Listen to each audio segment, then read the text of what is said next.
Welcome back to the series where I rank every single Studio Series Transformer. And this part is part 5. So again, if you haven't watched the previous parts, I do suggest you do that first and then come back to this video. And so before we start the rankings, I do have a few updates to the tier list. So first, and it's pretty obvious, but I have changed the images of this tier list. I got this tier list off of someone else. I will put the picture of the source here, and I'll also put the link in the description so you can make your own tier list. But I feel like this is much better. It's a lot more clear what each Transformer is. And the other change I'm gonna make is moving Starscream up to S tier. This is because Michael Bay actually commented on my video asking me to move the Starscreams up. And also, another commenter also requested that as well. So I will move it up since more than one person asked me to. Thank you, Michael Bay, and I hope this makes you happy. Thank you, Innate Reviews. I appreciate you moving Starscream to S tier. Now for everyone watching, I hope you enjoy the video.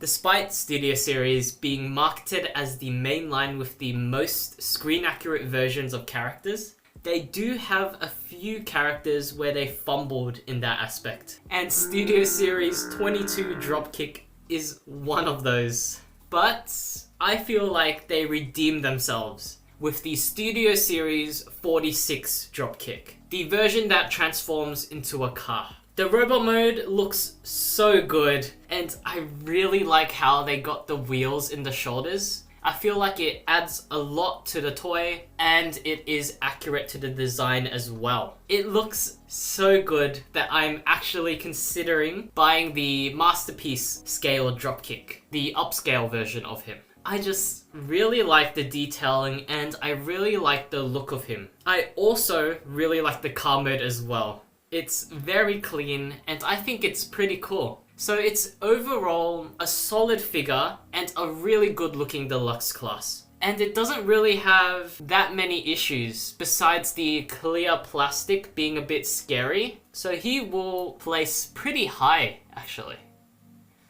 I do think he's better than Long Haul. If I had to choose either one, I would rather get Dropkick, but I would rather get Jazz over Dropkick. So I feel like this is a fair placement. The Bayverse Transformers designs are pretty cool in my opinion, but as much of a glazer I am, there are some designs that are way too much, even for me. This figure is one of the most strangest figures in the entire line. I have no idea what they were doing with Hightower's design. It is very strange and quite ugly. You do need to be a very, very specific type of person to like this. And over the years of owning him, maybe I am one of those people. It is a very fun figure to just play with. It's very interesting to pose, but I still can't get over how strange this is. It's so strange that it's actually entertaining just to look at.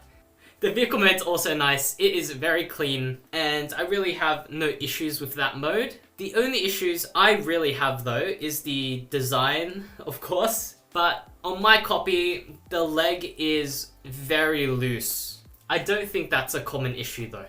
And so, I do think that this stands alone, and due to the uniqueness, it's a pretty fun figure. Not gonna lie, it is good, but I don't think it's as good as Scrap Metal. And so I will put him in C. I do think he's better than Rampage in terms of playability. I think he's better than Thundercracker. And I will move Lockdown down to C and put him next to Cogman. Now we have a figure that is the opposite of Hightower. By that, I mean not interesting and not unique. The Studio Series 48 Megatron is just a copy of the Dark of the Moon Megatron. If you want to know my opinion on the mold itself, just check out part 3. And I do think the mold is good, but this version is missing the best part. The cloak. The cloak is what added the mystique, the aura, and the presence. And without it, this figure just looks naked. And what also makes him look naked are the colors. It is pretty plain and boring in my opinion. I am not a fan of this deco. And so, despite the novelty of this figure being based off a ride in Universal Studios, which is a very cool idea as is, it just doesn't offer anything else. And it actually takes away from the original mold. And so, in my opinion, the only reason why they made this is just as merch for Ride. They put negative effort into this. I think the mold is still good though, so it's not F tier worthy. I'll put him at the end of D tier. It's just pretty irrelevant and pretty lazy in my opinion. What is relevant though is the very first Camaro Bumblebee. The Studio Series 49 Bumblebee, I think, is a lot better than the 2007 Clunker Bumblebee. The robot mode is really nice. I think they pulled it off very well, and I do like the appearance of him. However, I recognize that it's a good figure, but I just have no feelings towards it. I just feel like it's not something I want. But then again, I do want it. Hopefully that made sense. I really like the car mode as well. It's really cool, and there isn't that many negatives about it in general, except for the transformation. It is apparently pretty annoying and very complicated, and it's very hard to tab everything into the car mode. Overall, it is a good deluxe that can be frustrating. I don't really hold any desire to have him though, unlike with Dropkick, and so I will put him at the top of C. Maybe not. I do think Scrap Metal is worse than this Bumblebee. I do think it's actually better than Bone Crusher. This figure is exactly the same as the World War II Bumblebee, so if you want my opinion, just refer to that. I do think that this version is worse. The colors are worse, and I don't think it suits the character at all. So it does belong lower than the original. I will put him in E tier. I don't really care about this mod that much, to be honest. But what I do care about is Studio Series 51 Soundwave. It looks so good. The car mode looks so nice. It's fully metallic, and not gonna lie, if it weren't for all the panel lining, it would be on par with Cogman's car mode. The car mode is just beautiful, and obviously the panel lines are forgiven because it is a Transformer. But the transformation can't be forgiven. It does seem pretty bad. It is annoying and frustrating to do, and it is prone to breaking, unfortunately. However, the robot mode ends up to be pretty good. I love how bulky he is, and I love the design and sculpting. The only issue I have is not with the toy, but with the design in general. I think there are way too many grey Decepticons, and this one should have been in his original G1 colors, because he just looks so generic for being such a cool character. But just looking at it as an individual toy, it is amazing, but I can't put him that high due to the transformation, so I'll put him at the bottom of B tier. And Laserbeak is pretty cool as well. I got these figures for $5, and I still feel like I've wasted my money. Do you guys remember Legends classes?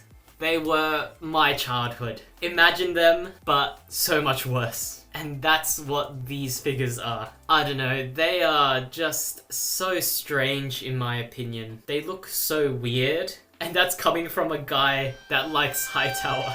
This is just not for me. And on top of that, posability is just horrible due to the design. It feels so cheap and light and thin, and it just disintegrates in my hands whenever I try to move them or just transform them. And speaking of the transformation, it is so confusing. I always forget what to do and how to do it. The bike modes are okay. They do look good together, but things don't tab in. I just wish they would have separated them and gave them the core class treatment. Such wasted potential.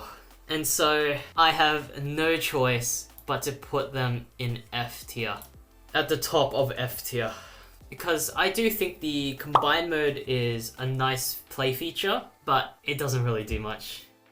Next up, we have another Constructicon. And I love Mixmaster's design. I feel like it strikes a really good balance between looking weird, interesting, and cool. Though he does look sort of like a gremlin, to be honest. I really like the robot mode and the vehicle mode. The cement truck is almost perfect, except for the feet kibble at the back. But just like with some other Constructicons, it can be pretty difficult just to pose him around. It's just a combination of all this stuff on his arms, the heavy backpack, and his very short legs that make it very hard to put him into any pose or just play with him. But overall, besides that, it is a solid figure. And I really do like it, and I do think it's another one that stands alone as an individual. And so I do think it's definitely better than Rampage. I will put him at the top of C tier. Yeah, I do think Scrap Metal and Long Haul is better. Back in my day, I saw this Megatron in Big W. It was on sale, but I didn't get it. Since I had just got the Dark of the Moon Megatron at the time, I felt like I didn't need this Megatron.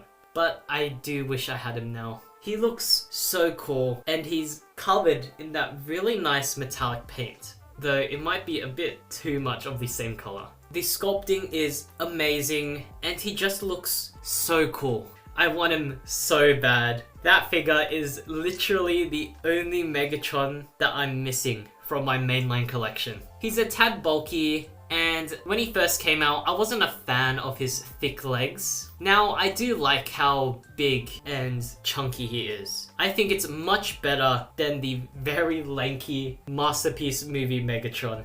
The only issues I have with him involve the really stiff weapon, the strange jet mode, and the fact that they reused the Revenge of the Fallen Megatron's chest. I feel like given how big this character is, and how anticipated this was, he deserved a new chest. And so I feel like that's pretty lazy on their part. And so regardless, I still think it's a good figure, and I will put him at the end of A tier. If they gave him a new chest, a better weapon, and maybe just gave him other colors instead of just silver, he would definitely be much higher. As I said before, a lot of the Bayverse designs are weird and just strange, which is interesting at best and off-putting at worst. But there are some instances where it just results in this strange charm that you won't find anywhere else. And I think Constructicon Scavenger has this charm. I have no idea what the design is meant to be, but I love it. He just looks so cool and so interesting to me, and I just love messing around with him and just staring at him. I also am a fan of the vehicle mode. It's very blocky. It's just a block. I just think it's a very charming toy. But don't get me wrong, there is a lot wrong with him. It is very difficult to pose due to him lacking any legs. The transformation feels so thin and relies on big panels. And the vehicle mode is definitely not the cleanest. So objectively, as a standalone figure, it is not that good. But I don't know, I just love him, and I think he's so nice to just hold. And so objectively, based on the design and everything, he should be pretty low, and the objective ranking would be at the top of D tier. But just due to the charm, I will place him at the end of B tier. Here is the current tier list so far. As always, leave your comments down below if you want me to change anything. And if enough people say it, or if enough people agree with it, I will happily move things around. And so, thank you for watching this video, and I hope you enjoyed it.